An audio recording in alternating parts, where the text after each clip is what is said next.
Let's assume that you went to the field to write a story, and on getting to the field, you met with a terribly traumatized lady who was in need of urgent help. And instead of getting your story together, you rather switched your attention to saving a life. And after a very long day, you were able to get this young lady to safety. You came back to the office exhausted, but yet happy because you had saved the life. But to your surprise, your boss was so upset. Even after you had told him what had happened, he was raining abuses, he was making threats. How do you think about this event?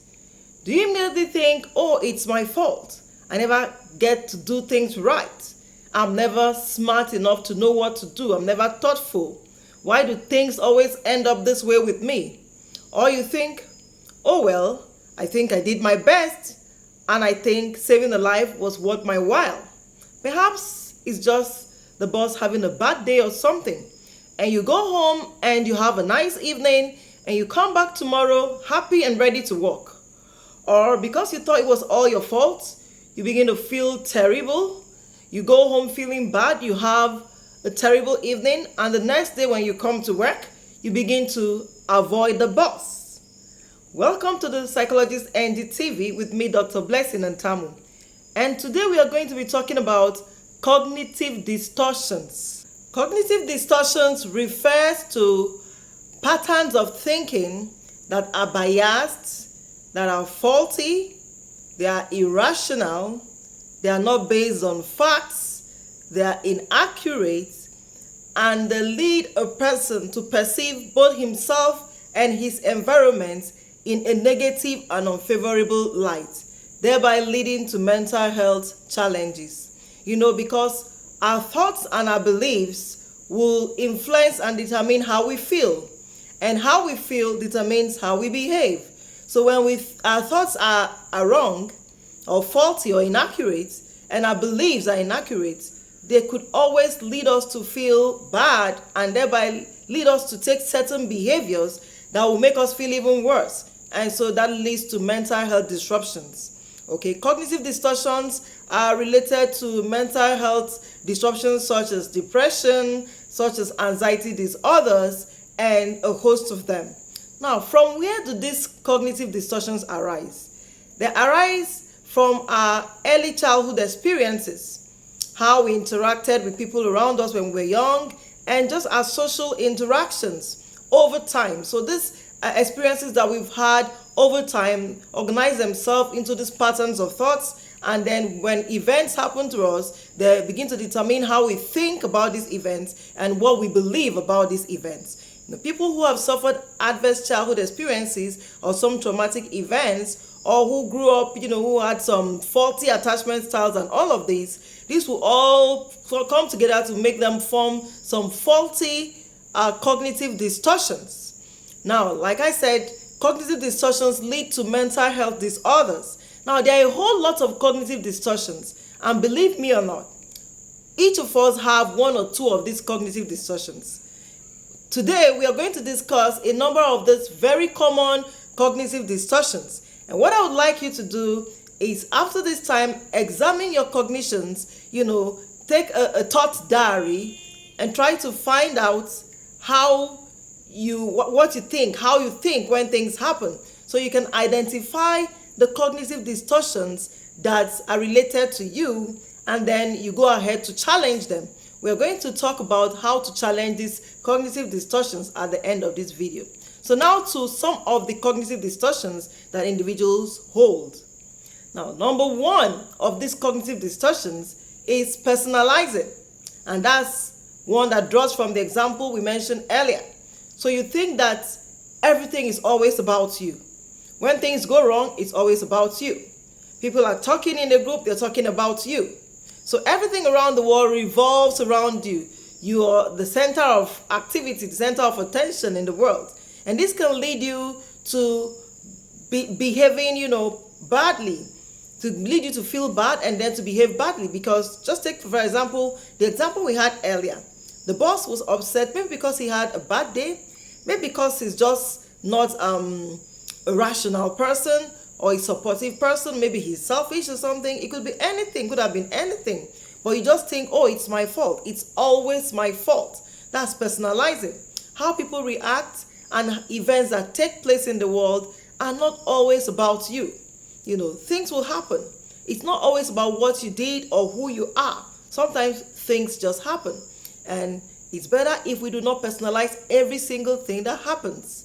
Another one is castrophizing. Seeing every negative event that happens as a catastrophe. So you see it, the effects of every event, you exaggerate the effects or the consequences of every event. Now, the point is this. If you see an event as a catastrophe, it disarms you. So you think, oh, there's no point even trying to solve a problem or even trying to find a way out. This is a catastrophe. But somebody else examines this event and is like, oh, this is bad, but I think there's something I can do to make things better or to reduce the consequences. And he goes ahead and acts in a positive light. But you who thought that this is a catastrophe, this is the end of the world, you go ahead and do nothing. Maybe you just spend all your time thinking about this event, thinking about why it happened, ruminating, and that will not serve you right. So catastrophizing is also one of the cognitive distortions that leads to mental health disorders. Another one is a mental bias. Now, that's when you have a bias towards negative events. So you're more or less, you only see the negatives. You do not see the positive in everything that happens. So you're more or less just searching for the negatives and you dwell and depend on the negative. And this also would make you to live an unhappy life. There's always two sides to events. Try to see things from a positive angle sometimes. Another cognitive distortion is the all or nothing thinking. So for you, things are always black or white. It's either I'm good or I'm bad. There's no in between. You do not see the several shades of gray that could be in between. Things are not always absolutes, not always good or bad. There's some in between. It's good if you begin to see and consider other things, other factors, other ways that things, could be profitable even when they look like they're bad. That will be helpful. Another cognitive distortion I'd like us to talk about is the entitlement beliefs. Feeling that you're entitled to some kind of exclusive treatment, some kind of favorable or favoritism or something like that others are not entitled to, or believing that people owe you some favors or owe you certain things like that they really do not owe you. That will not help you because people do not like people who have the entitlement belief. Another one is overgeneralization. So because something worked in one situation, you want it to work always. What works in one situation or works with one person may not work for another. What works with one partner, let's say you have a girlfriend and she's now your ex and you get a new girlfriend. Don't expect what worked with this girlfriend to work with the next. Do not generalize. So study every situation and meet every situation with its own peculiar actions. Treat every situation as different. Another cognitive distortion is mind reading. Always imagining that you know what people are thinking. You know exactly what's going through people's minds. Sometimes you may have an idea, sometimes you may be correct, but there's no way to always know what people are thinking.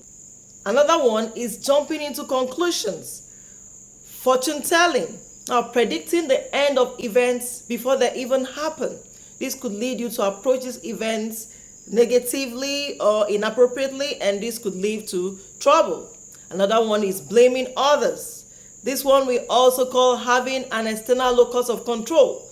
So when things go wrong, it is never your fault. It has to be somebody else's fault. It's either someone didn't do something right, or something is wrong with the environment, or something is wrong with the tools, or something like that.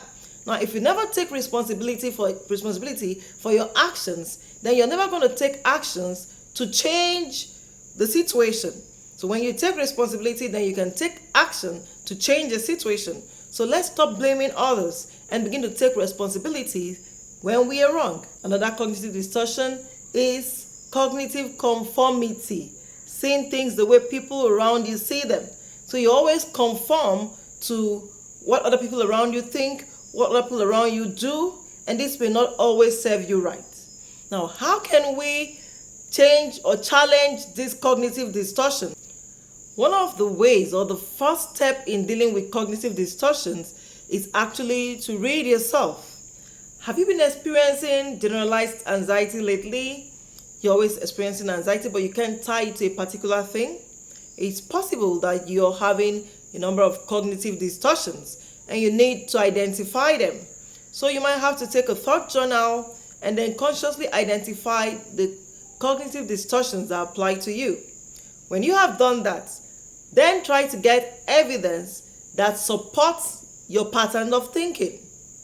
And then try to get evidence that counter your pattern of thinking.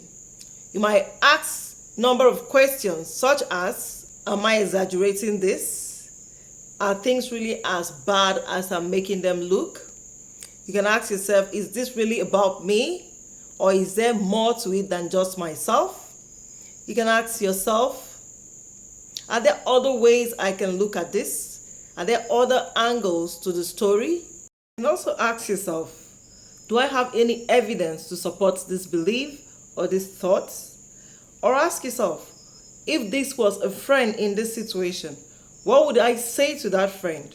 Or you can even think, is there a friend I could cross-check, this belief or this thought pattern with?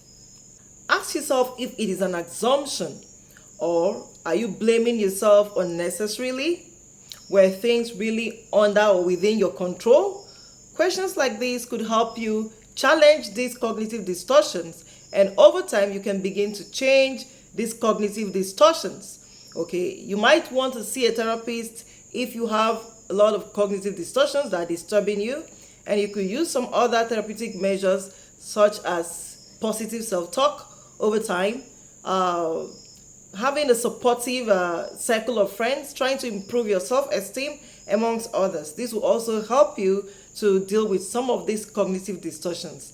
Now, until I come your way again next time, it's good evening from me.